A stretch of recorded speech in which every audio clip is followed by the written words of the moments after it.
Hey Marietta, so we back with Orphan, chapter 17, Bernice.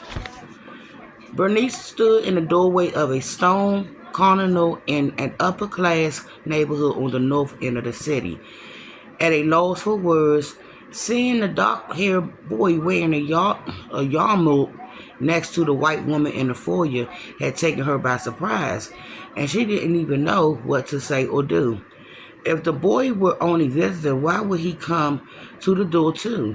And in his stocking feet, he looked to be around 6 years old and was holding a tin spinning top in one hand.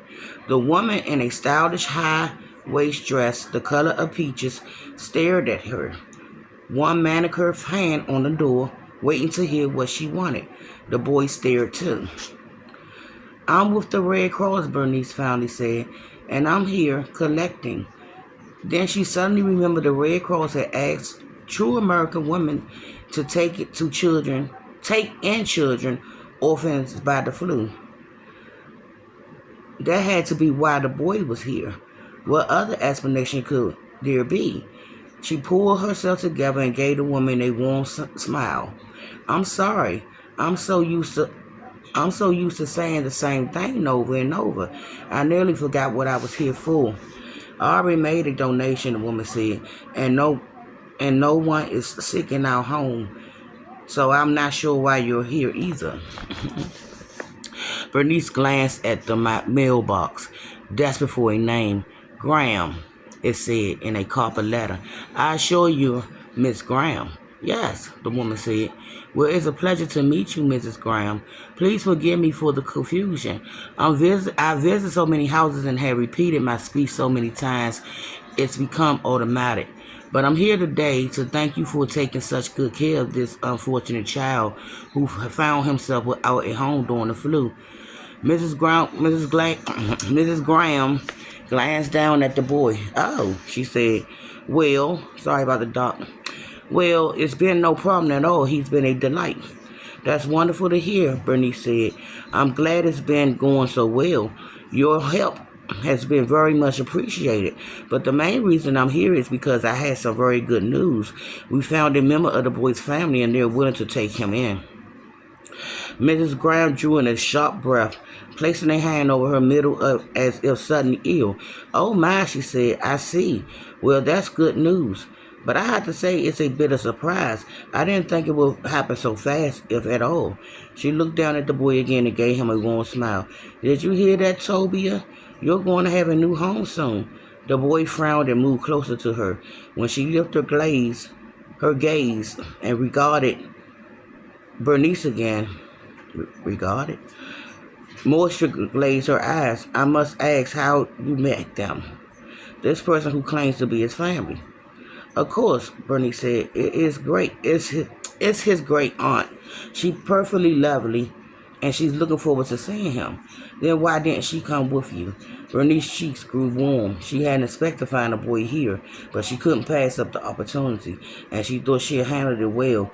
So why was this woman questioning her? Why did she care what happened to a little Jewish boy? She didn't come because she lives in New Jersey, she said.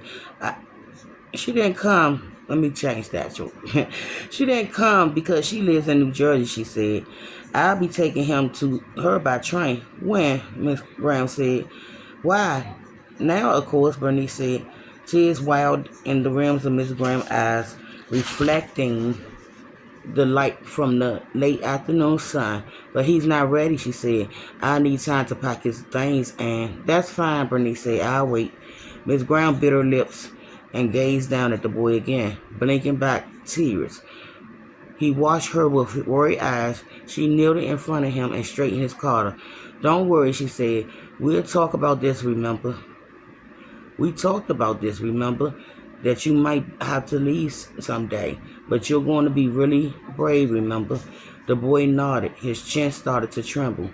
Mrs. Graham hugged him hard, then straightened and regarded Bernice. I tried to prepare him for this, she said, but unfortunately I think I forgot to prepare myself. I understand, Bernice said. These things are never easy, but try to take comfort in the fact that he'll be better off, with his own family. nodded. Miss Graham pulled a cotton handkerchief from her sleeve and wiped her nose. Yes, of course, you're right. She glanced over her shoulders as if unsure about what to do next. He only had the clothes on his back when he came, so I brought him a few new outfits and some books and toys. It should only take a few minutes to get everything together. Then she turned to Topia. Put your shoes on, all right, sweetheart? Topia nodded again, then gave Miss Graham the spinning top and did what he told. When he was finished putting on the shoes, Mrs. Graham took him by the hand. I'm just going to let him say goodbye to everyone, she said to Bernice. Then we'll be back with his things. She sniffed and started out of the foyer, Toby by her side. All right, Bernice said, I'll wait here. When Miss Graham and Toby were gone, she checked her watch. If Mrs. Graham didn't take too long packing the boys' things and Bernice hurried, she could make it to the station in the time to put Toby on a train to Virginia. And I'll be back soon. I didn't know my shirt was out like this.